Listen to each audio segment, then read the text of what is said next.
నమస్కారం. నేటి సమాచారం వార్తలు చదువుతుంది మన్నే సాంబశివరావు. ఈరోజు వార్తల్లోని ముఖ్యాంశాలు.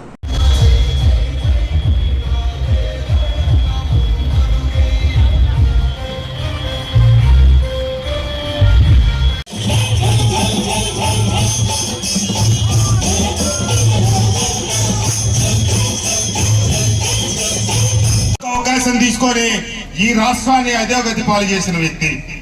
దానికి నిరసనగానే భారతదేశ చరిత్రలో ఇంతటి మెజార్టీ ఎక్కడ ఏ రాష్ట్రంలో రాలా. మీరందరూ గమనించండి.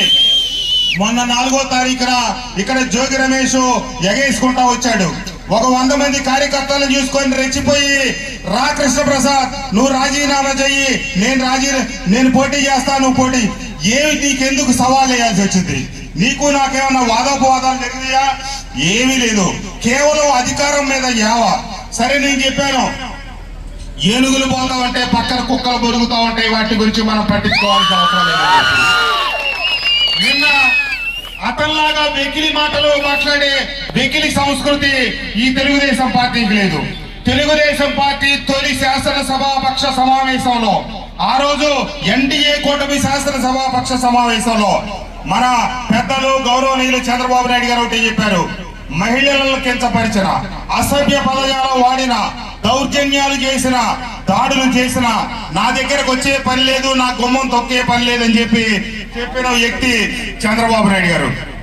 మేమందరం హుందాగా గౌరవప్రదంగా ఉంటా ఉన్నాం. కానీ ఆనాటి ముఖ్యమంత్రి ఎన్నో సందర్భాల్లో నేను కలిసినప్పుడు నాకే స్వయంగా 3 సార్లు చెప్పాడు, నువ్వు చంద్రబాబు నాయుడు గారిని తిట్టావు, లోకేష్ ని తిట్టావు, నేను నిన్నెట్లా సొంత మనిషిగా భావిస్తా, నిన్నెట్లా దగ్గర చేసుకుంటా అని చెప్పి.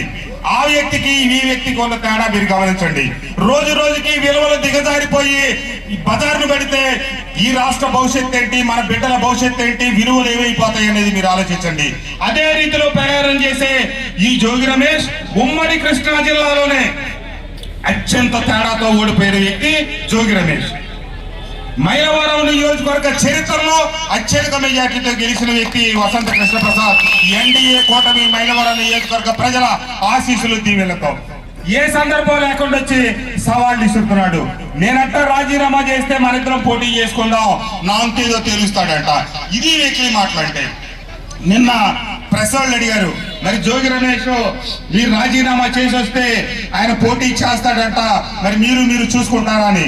నేను అతనిలాగా అసభ్యంగా మాట్లాడినా, కానీ కుక్క కాటికి చెప్పు దెబ్బలాగా నేను ప్రెస్ మీట్లు ఏం చెప్పానంటే, నేను ఇతని మీద ఎందుకు చేయాలి, ఈయన జిల్లాలోని అత్యధిక తేడాతో ఓడిపోయాడని చేయాలా, వాళ్ళ నాయకుడిని రాజీనామా చేయమనండి, పులివెందుల్లో నేను పోటీ చేస్తానని చెప్పాను.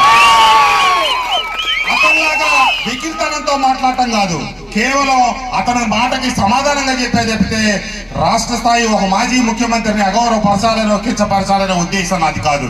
కాబట్టి మాట్లాడేటప్పుడు మంచి చెడు తెలుసుకొని మాట్లాడాలా, సంస్కారయుతంగా మాట్లాడాలని చెప్పి ప్రతిపక్షానికి హితవు పలుకుతూ,